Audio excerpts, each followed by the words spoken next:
আসসালামু আলাইকুম রহমতুল্লাহ। জাতীয় পার্টিকে সরকার কি দিয়েছিল? অবশেষে নিজেরাই যা জানিয়ে দিচ্ছে, ঘটনা চলবে। সরকার টাকা দিয়েছিল, কোথায় সেই বরাদ্দের টাকা, কারা খেয়েছে, এখন হিসাব চাচ্ছে এবং কিরে কসম করে বলা শুরু করেছে যে না, টাকা খায়নি, পারলে প্রমাণ দিন, পদত্যাগ করব। মানে ঘটনা শুরু এবং ঘটনা চলবে, আর অনেক কিছু বের হবে। এই যে ভোটের যে ডামি হার, ডামি টার্ন আউট রেট, মানে 10-12%কে তাও সুন্দরভাবে করতে পারেনি, সিইসির ঘুমের কারণে ধরা পড়ে গিয়েছে।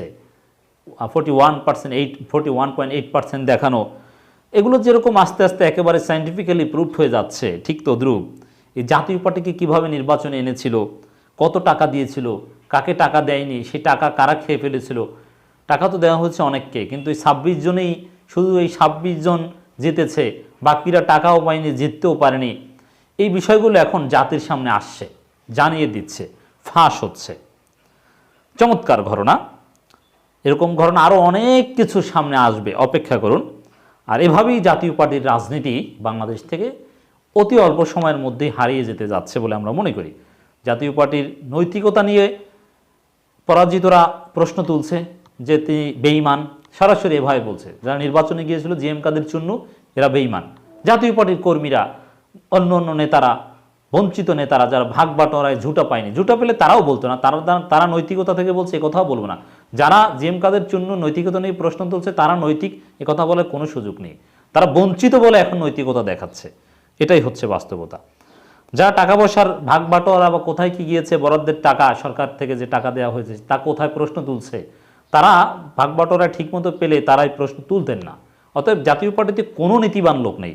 এই যে ব্যারিস্টার শামীম হায়দার পাটোয়ারি নামের এক লোক খুব নীতি কথা বলতো টকশোতে বা সংসদে মাঝে মাঝে রেফারেন্স ভিত্তিক কথা বলে একটু আলোড়ন সৃষ্টি করতেন, তিনি কি নৈতিক? কখনোই নয়। নৈতিক হলে, নীতিবান হলে, এথিক্যাল হলে এই নির্বাচনে অংশগ্রহণ করতে পারতেন, এবং কোনো নীতিবান লোকের পক্ষে জাতীয় পার্টি করা সম্ভব নয়। একেবারেই স্পষ্ট কথা। দর্শক দেখেন মানবজমিনের একটা রিপোর্ট। জাতীয় পার্টির সভায় পরাজিত প্রার্থীদের প্রশ্ন, সরকার কৃপণতা করেনি, বরাদ্দের টাকা গেল কোথায়? মানে সরকার টাকা পয়সা দিয়েছে ঠিকমতো, তো সেই টাকা কোথায় গেল, কে খেয়েছে, আমরা কেন ভাগে পাইনি, সেই প্রশ্ন এখন তোলা হচ্ছে। দলের শীর্ষ নেতাদের বিরুদ্ধে ব্যাপক ক্ষোভ প্রকাশ করেছেন দ্বাদশ জাতীয় সংসদ নির্বাচনে অংশ নেওয়া জাতীয় পার্টির পরাজিত প্রার্থীরা। নির্বাচনে ভরাডুবির কারণ হিসেবে তারা চেয়ারম্যান মহাসচিবের নেতৃত্বকে দায়ী করেন। সেই সঙ্গে তারা প্রশ্ন তোলেন, নির্বাচনের জন্য বরাদ্দকৃত অর্থ গেল কোথায়? এটা হচ্ছে আসলে ভরাডুবি না, সরকার যা দিয়েছে এটাই তাদের অনেক।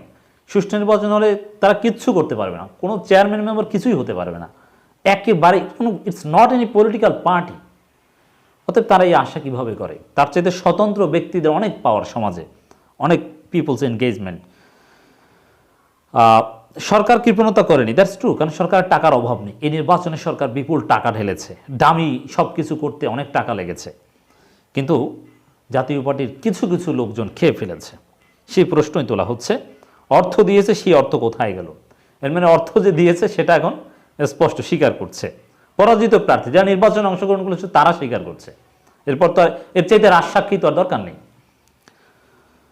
গতকাল রাজধানীর ডিপ্লোমা ইঞ্জিনিয়ারিং ইনস্টিটিউশন মিলনায়তনে আলোচনা সভায় আয়োজন করেন নির্বাচনে পরাজিত প্রার্থীরা। এতে দলের বেশ কয়েকজন সিনিয়র, কয়েকজন প্রেসিডিয়াম সদস্য, কেন্দ্রীয় নেতা বক্তব্য রাখেন। সভায় নির্বাচনে পরাজিত 92 জন প্রার্থী অংশ নেন বলে জানানো হয়। এছাড়া দলের বিপুল সংখ্যক নেতাকর্মী অংশ নেন।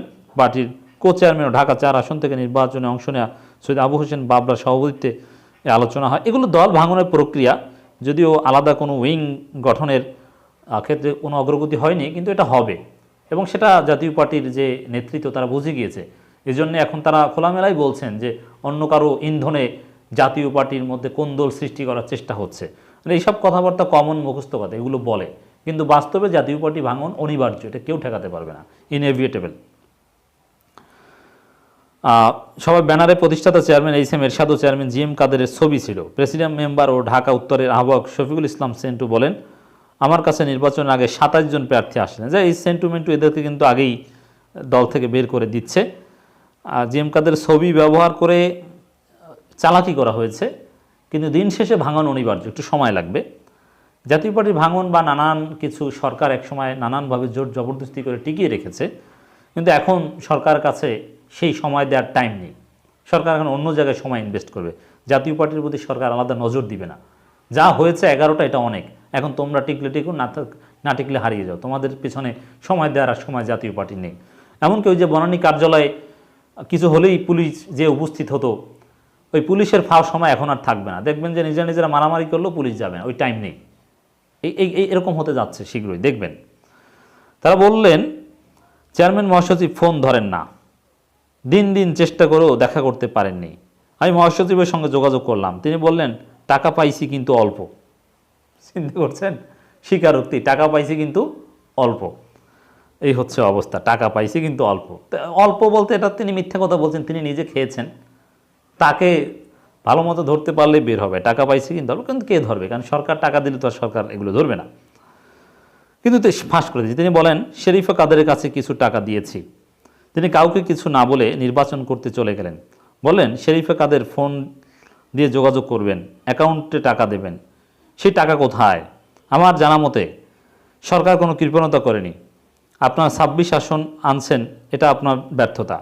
স্ত্রীর সিট মানে শরীফা কাদেরের কনফার্ম করার সঙ্গে সঙ্গে বললেন নির্বাচনে যাব। শীর্ষ নেতাদের কথা ভুলে গেলেন। মানে পুরোপুরি একেবারে ঝুটা পার্টি। ব্যক্তি স্বার্থ, স্ত্রী স্বার্থ, এর উপরে নেতাদের স্বার্থও দেখেন না। এই হচ্ছে জিএম কাদের।